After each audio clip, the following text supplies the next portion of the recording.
कांग्रेस सांसद दीपेंद्र हुड्डा का बयान सामने आया। उन्होंने कहा कि बीजेपी ने विकास के साथ राजनीति को भी पटरी से उतार दिया है। पहले हरियाणा निवेश रोजगार में अग्रणी था, आज बेरोजगारी, नशाखोरी, अपराध में सबसे आगे है। चुनावी प्रक्रिया को प्रभावित कर लोकतंत्र को कमजोर किया जा रहा है और मात्र 22,000 वोटों के अंतर से बनी सरकार पर सवाल उन्होंने उठाए। बता दें कि कांग्रेस सांसद दीपेंद्र हुड्डा का बयान भी सामने आया। उन्होंने कहा कि बीजेपी ने विकास के साथ राजनीति को भी पटरी से उतारा है। पहले हरियाणा निवेश रोजगार में अग्रणी था और आज बेरोजगारी, नशाखोरी और अपराध में सबसे आगे है। चुनावी प्रक्रिया को प्रभावित कर लोकतंत्र को कमजोर किया है और मात्र 22,000 वोटों के अंतर से बनी सरकार पर भी सवाल उठाए गए।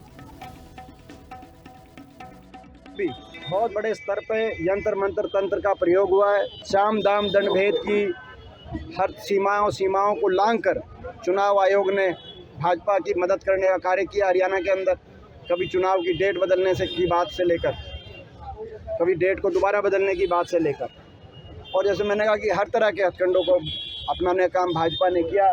कहीं ना कहीं चुनाव आयोग जो निष्पक्ष भूमिका में दिखाई देना चाहिए था, वो उनकी सहायक भूमिका में नजर आया। और हरियाणा का चुनाव जो राहुल जी ने एक बात उस प्रेस वार्ता में करी, मात्र 22,000 वोट से के अंतर से कांग्रेस और भाजपा के बीच में निर्धारित हुआ। ऐसे में चुनाव आयोग की भूमिका पे प्रश्न चिन्ह उठना स्वाभाविक है। इन बातों का जवाब दे सरकार, ऐसी हमारी मांग। हरियाणा में भी कांग्रेस सांसद दीपेंद्र हुड्डा का बयान सामने आया। उन्होंने कहा कि बीजेपी ने विकास के साथ राजनीति को भी पटरी से उतार दिया है। पहले हरियाणा निवेश रोजगार में अग्रणी था, आज बेरोजगारी, नशाखोरी, अपराध में सबसे आगे है। चुनावी प्रक्रिया को प्रभावित कर लोकतंत्र को कमजोर किया जा रहा है और मात्र 22,000 वोटों के अंतर से बनी सरकार पर सवाल उन्होंने उठाए। बता दें कि कांग्रेस सांसद दीपेंद्र हुड्डा का बयान भी सामने आया। उन्होंने कहा कि बीजेपी ने विकास के साथ राजनीति को भी पटरी से उतारा है।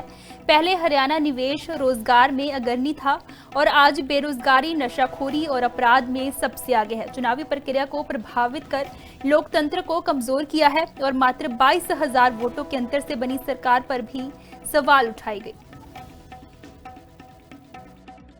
बहुत बड़े स्तर पे यंत्र मंत्र तंत्र का प्रयोग हुआ है। साम दाम दंड भेद की हर सीमाओं को लांघकर चुनाव आयोग ने भाजपा की मदद करने का कार्य किया। हरियाणा के अंदर कभी चुनाव की डेट बदलने से की बात से लेकर कभी डेट को दोबारा बदलने की बात से लेकर, और जैसे मैंने कहा कि हर तरह के हथकंडों को अपनाने का काम भाजपा ने किया।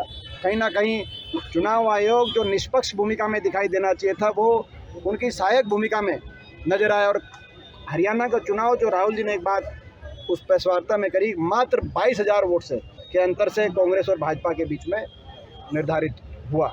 ऐसे में चुनाव आयोग की भूमिका पे प्रश्न चिन्ह उठना स्वाभाविक है। इन बातों का जवाब दे सरकार, ऐसी हमारी मांग। हरियाणा में भी